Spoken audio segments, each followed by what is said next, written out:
Hello అండి, hi, welcome back to my channel.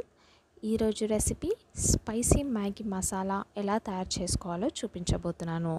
So ఇది చిన్నపిల్లలే కాదండి, పెద్దవాళ్ళు కూడా ఎంతో ఇష్టంగా తినే స్పైసీ మ్యాగీ మసాలా ఎలా తయారు చేసుకోవాలో దానికి కావాల్సిన పదార్థాలు ఏంటో ఇప్పుడు చూసేద్దాం.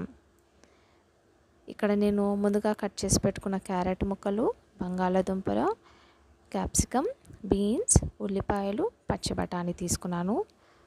ఒక గిన్నెలో మనకి తగినన్ని నీళ్లు పోసుకొని నూడిల్స్ ఒక 2 లేదా 3 నిమిషాలు ఉడికించుకోవాలి. ఆ తర్వాత వేరొక గిన్నెలో 2 లేదా 3 టేబుల్ స్పూన్ నూనె వేసుకొని నూనె కాగాక అందులో కట్ చేసి పెట్టుకున్న ఉల్లిపాయ ముక్కలు వేసుకొని ఆ తర్వాత కట్ చేసి పెట్టుకున్న క్యారెట్ ముక్కలు,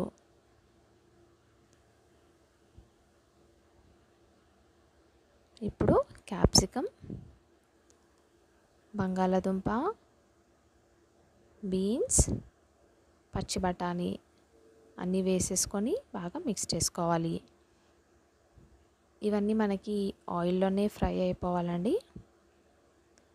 సో ఇలా బాగా మిక్స్ చేసేసుకోవాలి. ఇప్పుడు మన నూడిల్స్ ఉడికాయా లేదా చూద్దాం. సో ఇక్కడైతే నాకు నూడిల్స్ పర్ఫెక్ట్గా ఉడికిపోయిందండి. 2 లేదా 3 నిమిషాలు మాత్రమే ఉడికించుకోవాలి, మరి మెత్తగా ఉడికించుకోకూడదు. సో నేను ఫ్లేమ్ ఆఫ్ చేసేసుకుంటున్నాను. ఇప్పుడు ఇది కూడా బాగా ఫ్రై అయిపోయింది. సో నేను ఇక్కడ కట్ చేసి పెట్టుకున్న టమాటో ముక్కలు యాడ్ చేసుకుంటున్నాను. యాడ్ చేసుకొని ఒకసారి బాగా మిక్స్ చేసుకోండి. ఆ తర్వాత ఇందులో నేను సరిపడా ఉప్పు, 1 టీ స్పూన్ కారం వేసుకుంటున్నానండి. కారం మీ స్పైసీనెస్కి తగ్గట్టుగా మీరు వేసుకోండి. అండ్ 1/2 టీ స్పూన్ పసుపు వేసుకొని బాగా మిక్స్ చేసుకోవాలి. ఆ తర్వాత మసాలా పౌడర్ ఉంది కదా, అది కూడా యాడ్ చేసేసుకోండి. యాడ్ చేసుకొని ఒకసారి బాగా మిక్స్ చేసేసుకోండి.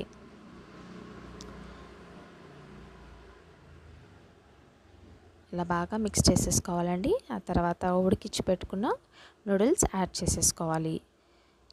యాడ్ చేసేసుకొని మనము మరీ ఎక్కువగా కలిపేయకూడదండి. జస్ట్ మనం అలా మిక్స్ చేసేసుకుంటే సరిపోతుంది. ఎందుకంటే నూడిల్స్ కదా, అది విరిగిపోతే మ్యాగీ టేస్ట్ ఉండదు. సో చూసారు కదా, అందులో ఉన్న వాటర్ మనకి బాగా ఇనికిపోవాలి. సో ఇక్కడైతే పర్ఫెక్ట్గా కుక్ అయిపోయిందండి. చూసారు కదా, చాలా యమ్మీగా, చాలా టేస్టీగా ఉంటుందండి. ఒకసారి ఇది ఇలా ట్రై చేయండి. సో మీకు కనుక నా వీడియో నచ్చినట్లయితే లైక్ చేయండి, షేర్ చేయండి అండ్ ప్లీజ్ సబ్స్క్రైబ్ చేయండి. అండ్ బెల్ ఐకన్ని క్లిక్ చేయడం మాత్రం మర్చిపోవద్దు. బాయ్.